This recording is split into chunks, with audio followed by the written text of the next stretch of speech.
I wish I was a Gen Xer. If I was a Gen Xer, I'd be one of those people that felt nostalgic for like Chip and Dale Rescue Rangers and Chip and Dale dancers at the club, you know? Woo! A couple Chip and Dale dancers come in. They start spanking it. Merry Christmas, everyone. It's the middle of November. And the other night we watched The Holdovers. God, what is the plot of The Holdovers? The Holdovers is about 5 kids who are held over for Christmas because their parents couldn't have them home for one reason or another. And a teacher who is kind of a lonely man who is alienated from his family and essentially he's kind of a dick and kind of a loser and needs to find himself through these children. And a woman who is like a lunch lady type of thing, cook, head chef at this private school for boys. And she just lost her son, who was a former student at the school in the Vietnam War, so she's really sad. And they all come together to share stories and attempt to have a good time. There's some other side characters, like the lady who lives nearby who works at the school as like a secretary, and the janitor guy. Yep. But for the most part, that's the core cast. And they have cute little adventures. They bicker, they fight, they learn what it means to be a better young man or a better old man in some case where applicable. And they learn to let go of the fact, well, they learn to embrace the fact that life moves on after their son terribly dies in Vietnam for other people. That's true. And that's the plot of the movie. For 2 hours and 15 minutes, stretches into a series of vignettes, all related and coming together to a larger story. Kind of like Alexander Payne's one of his previous movies that's pretty famous, Election, but less rapey. Yeah. And that's the plot. So Aiden, what did you think of The Holdovers? I loved The Holdovers. It's very good. It's very cute. It's funny. It's, I'm not much for Christmas movies. There's a couple I like. It's a Wonderful Life is nice. Yeah. Like Gremlins. If we're counting Gremlins. Christmas Vacation is fine, but I've seen it 800 million times. But I don't care for much for Christmas movies because they're usually very kitsch and cliche and tacky. But I like this one. It's, kind of a more of a real story than most Christmas movies. It's not all bright and cheery. It's 3 lonely people have a nice time over the holidays when they weren't expecting it because they have each other. And that makes it sound kind of generic where they, the older guy becomes kind of a father figure for this child who has, a shitty mom and a bad stepdad. But it's not really. Like the concept is kind of cliche, but it's a nice little story about a bunch of people who've gone through a lot of shit and loss who find each other. It's cute. It's funny. Very extremely well shot. It has this whole, it's a 70s period piece, but it's also shot like a 70s movie. Right. If you've seen the trailer, you kind of know what to expect. It's very much a, they don't make movies like this anymore kind of deal, where it's very, very, very deep into that 70s aesthetic, except there's a lot of widescreen. One thing I noticed is it has that kind of 70s oversaturation at a couple points. Mm-hmm. Like there's a point right at the start, it might be the opening shot or really early on, where it's a really oversaturated shot of these boys kind of just singing as it kind of shows like some of the activities that goes on in this boys' school. Yep. That was a very 70s shot. Like everything, Yeah. It's got very much inspired cinematography wise by these old school like 70s films. Yeah, and it's got like the warm colors are really saturated, and the dark colors or the cool colors are kind of desaturated. Like a lot of movies of the era had, and it's got the heavy film grain, and it's shot and feels like it could have been an authentic 70s movie, with maybe a touch more edge than you'd typically see. Right. I mean, it's fairly low budget, so like when they take their adventure in Boston, you can see some like kind of clearly modern street signs and stuff. Yeah, you do. But considering they actually did a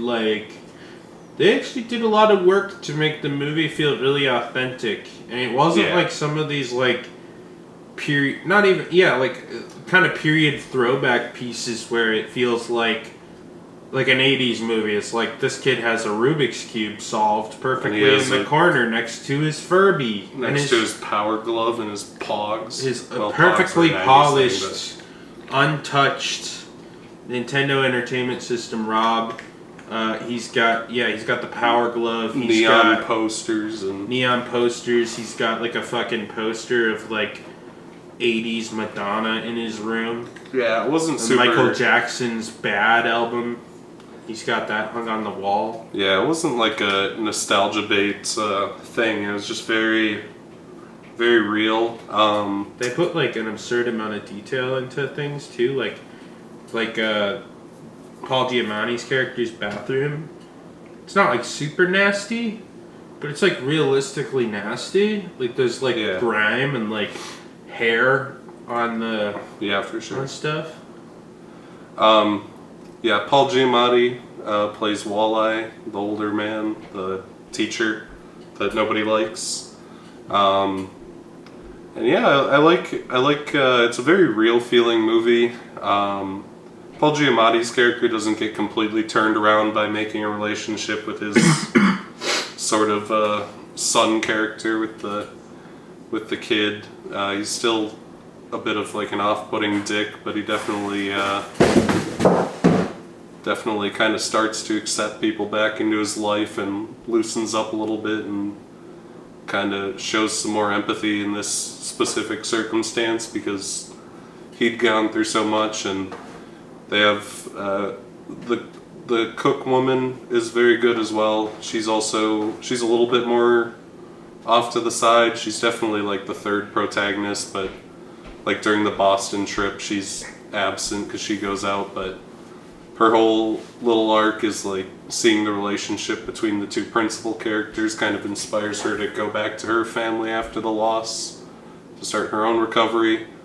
And the kid is struggling with his dad being in the asylum with schizophrenia, which is oddly relatable for us. Very very real there. It's not exactly a happy movie, but you know, it's sweet that these people who are all struggling have moments of happiness together throughout it. It's very cute. It's nice and Christmassy and not like in a kitschy way, like Santa doesn't show up and there's not like reindeers and everything everywhere, but it's a cute little emotional Christmas movie. It's a little funny, a little edgy. Everyone's good in it. Paul Giamatti's very good. The kid's good. The cook woman is good. It's fun. It's definitely got big 70s vibes, which is very unique for this time since that's not a place many people are going, and super authentically shot, and it's a good time. I liked it a lot. Connor, what'd you think of The Holdovers? Yeah, I mean, it's a good movie.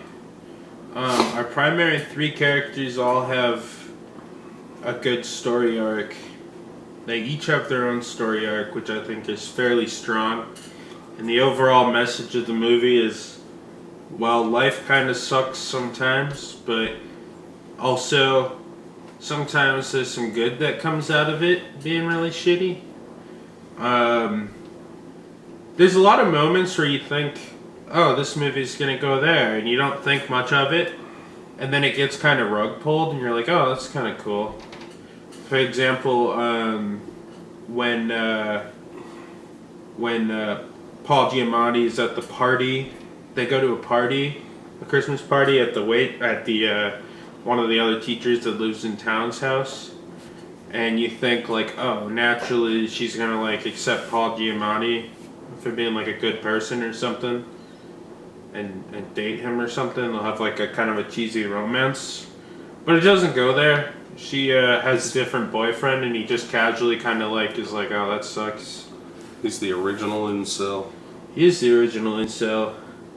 And like you got it's kind of like a lot of small victories, because there's a bittersweet moment for the cafeteria lady when she goes back to her sister's house, where she's like putting the baby clothes of her dead son in the like room that's gonna go to her nephew because her sister's having a baby, and then she's very excited that the son's middle name is gonna be like named after her son. So there's a lot of like sweet moments where it's like, you know, life's pretty shitty, but there's some gold nuggets of good in there. So it's a pretty poignant movie, and it actually does a really good job.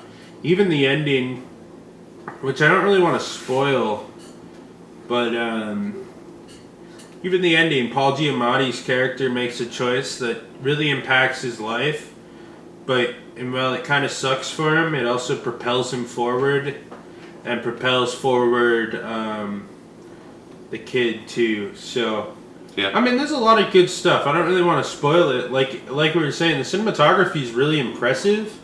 It both feels very natural, with like super impressive, like some of the most authentic feeling set dressing I've seen in a long time. Yeah. But also like this, like, I couldn't tell if it was filmed digitally. It seems like it was. I would imagine. But it was so. one of the more, I mean, budgetarily it probably was, because it's just so much more expensive to like I can't rent imagine. off film cameras, get celluloid, edit. I mean, usually they'd convert it and edit digitally. So it's just not feasible. But a lot of, especially lower budget movies that try to go down a similar path of throw some film grain on it and make it look 70s. Like, a big part of it is, A, they did a really good job where, like, other than the stuff they absolutely couldn't control, which is a couple of moments, like the street signs in Boston that look a little too modern. Yeah. For the most part, you have this very, like, authentic 70s feel, because they did such a good job with, like, hair, wardrobe, set dressing. Outside of it being widescreen, there's moments where it looks authentically like a 70s movie. I mean, there were a lot of widescreen 70s movies. Yeah. I suppose it's an uncommon aspect ratio at the time. Yeah, I mean, it's really solid. It feels like a really solid drama. And like Aiden was kind of saying, it feels like it easily, if it just succumbed to the easier plot moments, like if Paul Giamatti got together with that fellow teacher and started some sort of romance, it easily could have been like a Lifetime script. Yeah. But they did like a bunch of things to actually class it up. And on top of that, you know, there's a lot of moments where you're like, where it's like life's disappointing, but you know, you can make the best of it, or you can become complacent to it, like Paul Giamatti did. And by the end of the movie, he realizes he doesn't want the kid to be complacent in life to his own, like, cycle. Because the kid keeps getting kicked out of schools and stuff, and he's like, well, I might get kicked out of this school if I do anything wrong over this weekend. And he didn't want to be... oh, it's the nightly fire truck coming across the street. I swear, people are always setting this apartment on fire. But the idea is that, like, people shouldn't become complacent in their lives, and if they're in a negative cycle, it's time to break it, because after years, someone like Paul Giamatti can feel sorry for himself for his cycle, or accept that that's how life is. But if he was just more proactive and followed his dreams, shitty things are still bound to happen, but at least he can say he did something with it. So I thought it was a really beautiful movie and a really good time. Yep. Really well done. And the 70s style, obviously Alexander Payne is just like, I like 70s movies, so I want to make a 70s style movie. Yep. And most of the time when directors do that shit, it's either a gimmick or incomprehensible. But this had like painstaking detail for it. This movie could have easily been about today, and it wouldn't have been that much different. Maybe there's like some differences with like, I'm sure there's like some laws where like the holdover idea, like some random teacher just has to take care of a bunch of otherwise unsupervised children. I'm sure that's gotta be slightly illegal today. But in the 70s they could probably get away with that shit. I don't know how the boarding school situation works, but boarding schools aren't all that common anymore either. So no, not particularly.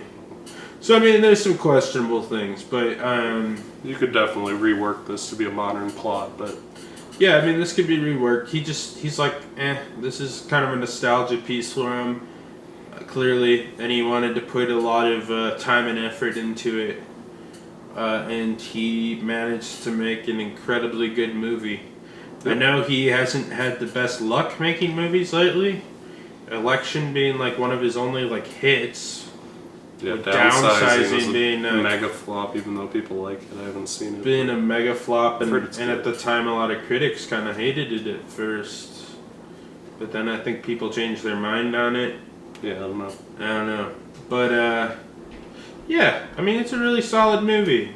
And Yep. it clearly took a lot of time. It clearly took a lot of effort. Everyone's very believable. And it's a pretty like really solid story from story to presentation. It's a really solid film. So it'll probably be higher up on our end of year list. So Aiden, would you recommend The Holdovers? Yeah, I loved it. I don't really like Christmas movies, but if a movie were to become a Christmas classic for me, it would probably be this one. It's very good. I don't know if it'll survive to December, so you might just want to watch it now. Yeah, this would be a good movie to watch now, but I'm sure it'll be on digital. I'm sure that was the trade-off. He's like, can we put it in around Christmas? They're like, well, that spot's kind of for Aquaman, so you can have like... And he's like, okay, I guess I'll take like the Thanksgiving. And they're like, well... You can come out 2 weeks before Thanksgiving, but The Hunger Games is going to kind of be the Thanksgiving movie this year. We'll have it on Blu-ray by Christmas. Well, maybe not Blu-ray, but definitely it'll be on Vudu in the Fandango at home by then. So. Yeah. But yeah, I recommend it. Connor, would you recommend The Holdovers? Definitely. I thought it was really good. Probably one of my favorite movies of the year. I saw the trailer, thought it looked really good. This and Killers of the Flower Moon, which are two of my favorite movies of the year, both had really accurate, like true to the film trailers. Yeah. This is another one like Killers of the Flower Moon, where it's like, watch the trailers, and if it looks interesting to you, definitely watch it. I'm going to give it a hard recommend because it's one of my favorites of the year, but if you watch the trailer and you like it, you're going to like it. So yeah, pretty much. Anyways, that was our Holdovers review.